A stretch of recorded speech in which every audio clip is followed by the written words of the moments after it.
पता ही नहीं पड़ रहा कि देश में वास्तव में हो क्या रहा है। हमारे साथी ने बिल्कुल सही सवाल पूछा कि सर मेरे को और दिन भर इनको, ये तो टीवी देखते हैं ना, तो दिन भर इनको पाकिस्तान की भूखमरी दिखाते हैं। इन्होंने कहा साहब वहां तो भूखे मर रहे हैं, आटा ही नहीं मिल रहा है। बिल्कुल आपने सही देखा होगा, मैं आपको गलत नहीं, सरकार कह रही है डाटा गलत है। बिल्कुल आपने ओपिनियन नहीं दे रहा हूँ, सरकार कह रही है डाटा गलत है। कौन सा सर ये जो भुखमरी का है तो केस इस पे बंद करे, सीबीआई ईडी भेज दे, वर्ल्ड किसने करी है वहां जिनेवा में, उस संस्था पे भेज दे, ईडी के छापे मार दे, और क्या कर सकते हो आप। जिस तरीके से प्रेस फ्रीडम की बात कर रहे हैं, तो प्रेस की जवाबदेही की बात क्यों नहीं करते कि जिस तरीके से फेक न्यूज़ प्रसारित हो रहे हैं आपके भारत जोड़ो आंदोलन को लेकर के ही, चाय की जगह मैंने भाई साहब ये वापिस आपको एक लाइन पढ़ के सुना देता हूँ, इससे ज़्यादा मैं बोलना नहीं चाहता क्योंकि मैं आप सबके प्रोफेशन का दिल से बेहद सम्मान करता हूँ। उसमें लिखा गया है, the report describe India as one of the world's most dangerous country for the media। सबसे खतरनाक देश दुनिया में, उसकी श्रेणी में मीडिया के लिए, मीडिया कर्मियों के लिए भारत है। तो क्यों प्रधानमंत्री जी इस पे बात नहीं, और क्यों है उसका कारण बता रहा हूं। क्या प्रधानमंत्री जी से कोई बोल सकता है कि प्रधानमंत्री जी आप प्रेस कॉन्फ्रेंस करिए, या प्रेस कॉन्फ्रेंस कर ही नहीं रहे तो सवाल लेंगे कैसे। अभी आपने मेरे से 1000 सवाल पूछे, कई सवाल मेरे को जानकारी नहीं थी तो मैंने आपको कहा कि जानकारी लेके दूंगा, क्योंकि मैं ब्रह्मा नहीं हूं। एक तो ब्रह्मा जी हुए और उसके बाद एक व्यक्ति है जो ब्रह्मा अपने आप को समझता है, पर वो नहीं है ब्रह्मा। आपके साथ आपके पास पूरा ज्ञान नहीं होता। तो ये प्रेस फ्रीडम की जो इश्यू है, उसके वो भी एक बड़ा फैक्टर है कि देश के लोग आज देश छोड़ के जाने को मजबूर हो रहे हैं, क्योंकि देश के लोगों को पता ही नहीं पड़ रहा कि देश में वास्तव में हो क्या रहा है। हमारे साथी ने बिल्कुल सही सवाल पूछा कि सर मेरे को और दिन भर इनको, ये तो टीवी देखते हैं ना, तो दिन भर इनको पाकिस्तान की भूखमरी दिखाते हैं।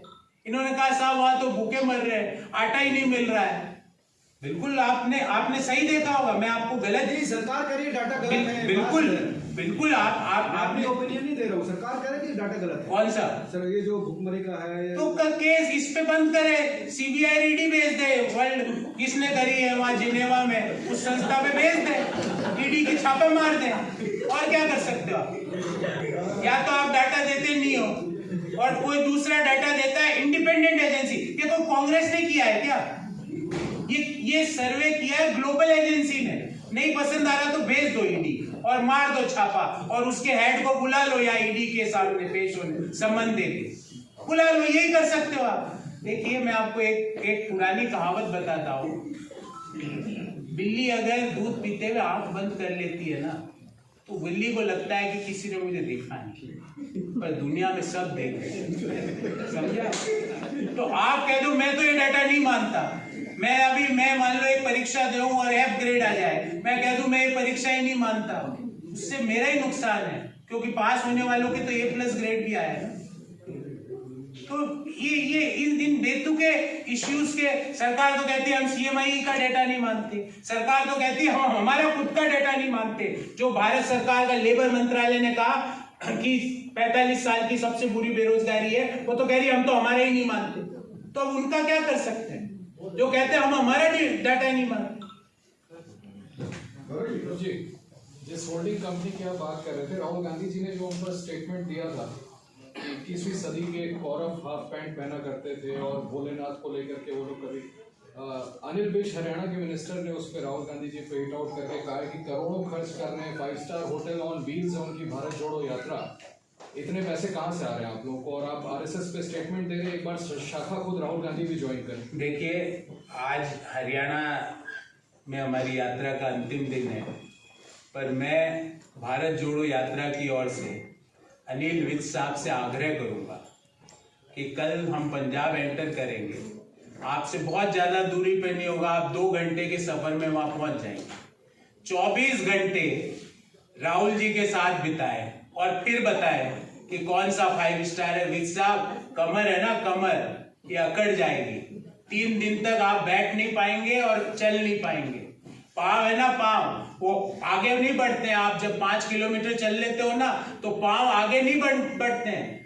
इतना ताकत लगानी पड़ती उस पाँव को एक कदम आगे बढ़ाने के लिए। एक बार चलिए विज साहब, ताकि आपको पता लगे कि आप जो बोल रहे हैं उसमें कितनी सच्चाई है। आप जो आधा घंटा शाखा में डंडा लेके घूमते हैं ना, इसमें 6 घंटे चलना पड़ता है और 6 घंटे स्पीड रहती है 7.5 किलोमीटर प्रति घंटे की। विज साहब 7.5 किलोमीटर प्रति घंटे की स्पीड पे ट्रेडमिल पे 5 मिनट चल के बता दो। और मैं नहीं चाहूंगा आप चलो, कोरोना का आपके टीके लगे हुए हैं, आयु भी वृद्ध है, मैं नहीं चाहता कोई ऐसा हादसा आपके साथ। तो इसलिए आपके पास कोई जानकारी हो विज साहब तो दीजिए। ये भ्रामक जानकारियां देके कब तक अपना काम करेंगे? नई जानकारी है तो बोलिए ना कि मेरे पास जानकारी नहीं है। मैं पूरा 24 घंटे बिताऊंगा भारत जोड़ो यात्रा में, फिर मैं बताऊंगा। वहां चलिए हमारे साथ, भोजन भी करिए। 0 डिग्री जब रात को टेम्परेचर होता है ना विज साहब, तब पता लगेगा आपको 5 स्टार। 3 कंबल भी ओढ़ा हुआ आदमी ठिठुरता रहता है और राहुल गांधी एक टी-शर्ट में चलता है। चलिए ना विज साहब, चल के तो बताइए। चल के फिर आपसे हम बात करेंगे और आपसे राय भी लेंगे कि आपने क्या सीखा, क्या पाया। तो बेतुकी बातें करना ये सिर्फ एक फ्रस्ट्रेशन दिखाता है भारतीय जनता पार्टी के लोगों को। फ्रस्ट्रेशन क्या है कि जो आज भारत जोड़ो यात्रा में जो लोग शामिल हुए, जो कल होंगे वो आज से ज्यादा हो रहे, जो परसों होंगे वो कल से ज्यादा हो रहे, प्रतिदिन बढ़ते जा रहे हैं। और भाजपा घबराई हुई है, बौखलाई हुई है। इसलिए इस तरह की बातों का मुझे लगता है कि मैं सिर्फ सम्मान पूर्वक ही उत्तर दे सकता हूं, क्योंकि वो उम्र में भी बड़े हैं, तजुर्बे में भी मुझसे बड़े हैं। पर राहुल गांधी और भारत जोड़ो यात्रा में टिप्पणी करने से पहले एक दिन बिता के तो देखे भारत जोड़ो यात्रा। सर, अमृतकाल के अंदर प्रतिदिन 600 लोग जो भारत के सिटीजन हैं वो भारत छोड़ के बाहर जा रहे हैं। ये अमृतकाल है प्रधानमंत्री जी के अनुसार। इस अमृतकाल के अंदर जो अच्छे दिन आएंगे वाली बात थी, वो भारतीयों के भारत के बाहर आएंगे। अच्छे दिन will come for Indians out of India in Amritkaal. This is what the data shared by Ministry of External Affairs Government of India is telling us. ये सारी बातें भारत सरकार का विदेश मंत्रालय का जो डेटा है उससे बाहर निकल के आ रही है। इस अमृतकाल के अंदर अगर हम 2014 की तुलना करें तो प्रतिदिन भारत छोड़ के बाहर बसने वाले लोगों की संख्या 1.7 टाइम्स से बड़ी है। जो पहले प्रतिदिन भारत 2014 में 354 लोग भारतीय सिटीजनशिप को त्यागते थे, आज वो संख्या हो गई है 604। 604 Indians every day leave Indian citizenship and they migrate from India to some other country of the world. प्रधानमंत्री जी कल प्रवासी भारतीयों के सम्मेलन को भी संबोधित करके आए। शायद ये डाटा उनको नहीं पता होगा, क्योंकि उनके जो भाषण के राइटर्स हैं उनको कहाँ इतना समय है कि वो ये सब देखे। पर 604 Indians leave India every day. आज शाम को रात के 12 बजे तक 604 और भारतीय देश के बाहर चले जाएंगे। जो 2014 में ये संख्या थी 354, 354 थी 2014 में, 2022 में 604, मतलब 1.7 टाइम से ये संख्या बढ़ी है। अब सवाल ये उठता है कि बाहर जा रहे हैं तो क्या है, चले जाएं। पर आपको जान के ताज्जुब होगा कि इनमें से अधिकांश हाई नेटवर्थ इंडिविजुअल्स है।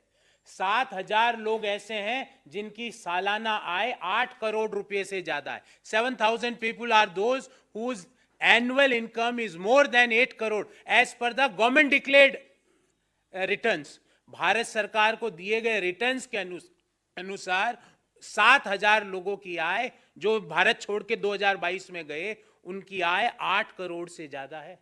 अधिकांश लोग वो हैं जो हाई नेटवर्थ इंडिविजुअल्स है, मतलब भारत से कमाया हुआ पैसा भारत में निवेश नहीं हो रहा है, वो जाके बाहर जाके निवेश हो रहा है, क्योंकि अमृतकाल है। अमृतकाल की शायद प्रधानमंत्री जी के अनुसार यही परिभाषा होगी। प्रधानमंत्री जी ने कहा था अच्छे दिन आएंगे, आए, पर भारतीयों के भारत के बाहर आए, भारतीयों के हिंदुस्तान के अंदर नहीं आए। उसके बाद ये सब तो होना ही था, और क्यों होना था उसके 6 रीजंस लेके आया हूं, 6 reasons why Indians are living Indian citizenship. Point number 1, लगातार बढ़ती बेरोजगारी। आपको जान के ताज्जुब होगा कि 2022 में 12 में से 9 महीनों में बेरोजगारी की दर देश में 7% से ज्यादा थी। 4 महीनों में बेरोजगारी की दर 8% से ज्यादा थी। दिसंबर 2022 को जो महीना खत्म हुआ, बेरोजगारी की दर ओवरऑल 8.3% और शहरी बेरोजगारी 10.09% रही है। जब लगातार इतनी भयंकर बेरोजगारी देश में चल रही है तो ये तो होना ही था। तो ये तो हुआ point number 1। Point number 2, constantly low GDP growth opportunities.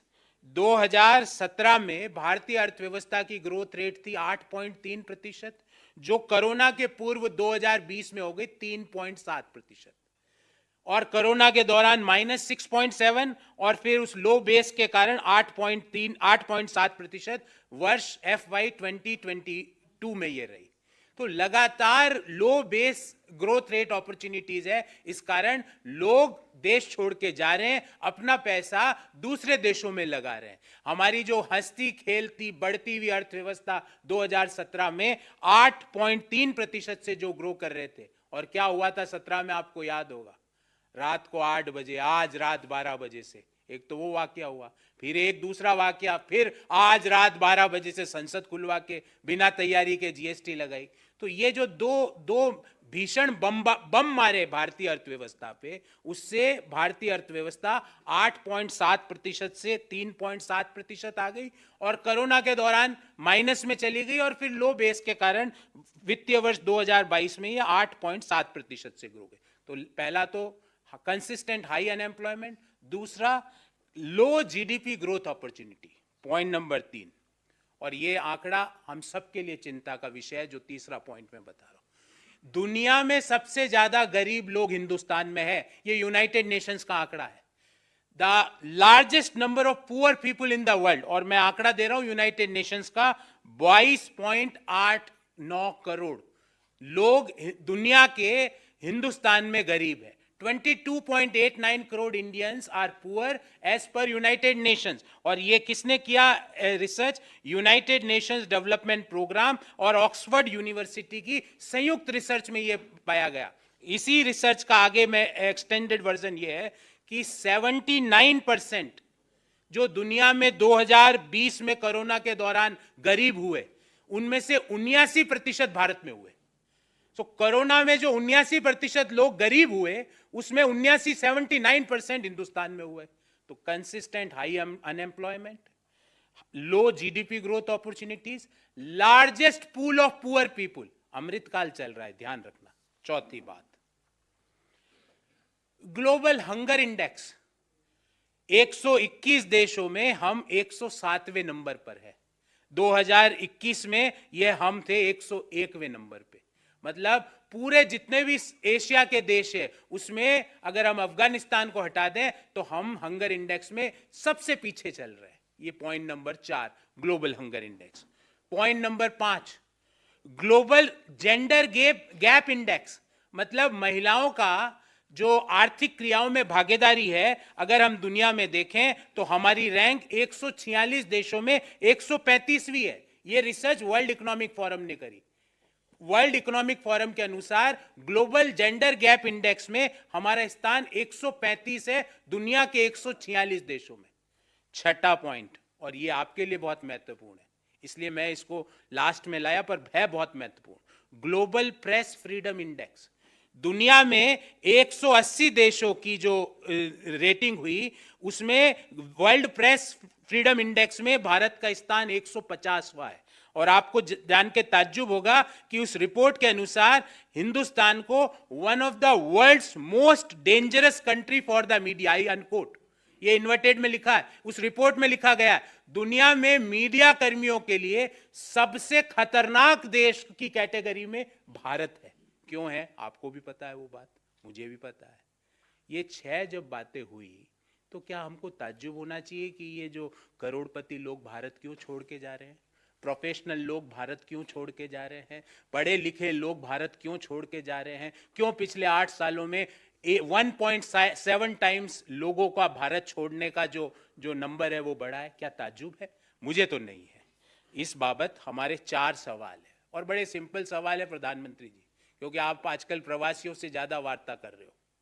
पहला, why are 600 plus or precisely 604, 604, why are 600 plus people per day giving up their Indian citizenship? 2022 में प्रतिदिन 604 लोगों ने भारतीय नागरिकता क्यों त्यागी प्रधानमंत्री ji? Point number 2, why the number of Indian people leaving Indian citizenship had increased by 1.7 times? 1.7 गुना से हमारे देश की जो नागरिकता छोड़ने वाले लोगों की संख्या प्रधानमंत्री जी क्यों बढ़ी है?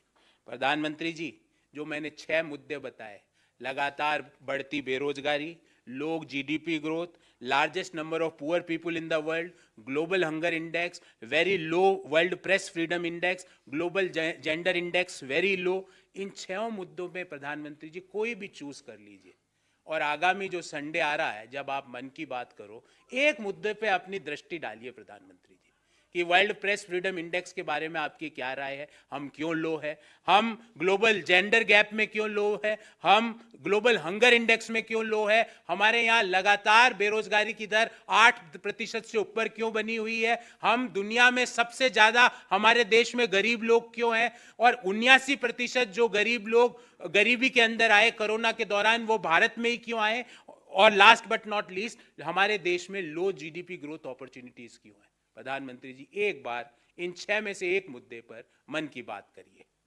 और चौथा, वाई अच्छे दिन is not for India, why अच्छे दिन is not coming to India for Indians? Bharat के लोगों के लिए अच्छे दिन इंडिया में क्यों नहीं आ रहे हैं? इन 4 मुद्दों पे प्रधानमंत्री जी आप अपनी दृष्टि डालें। खबरों में बने रहने के लिए फोरम 4 को सब्सक्राइब करें और नोटिफिकेशन पाने के लिए बेल आइकन दबाएं।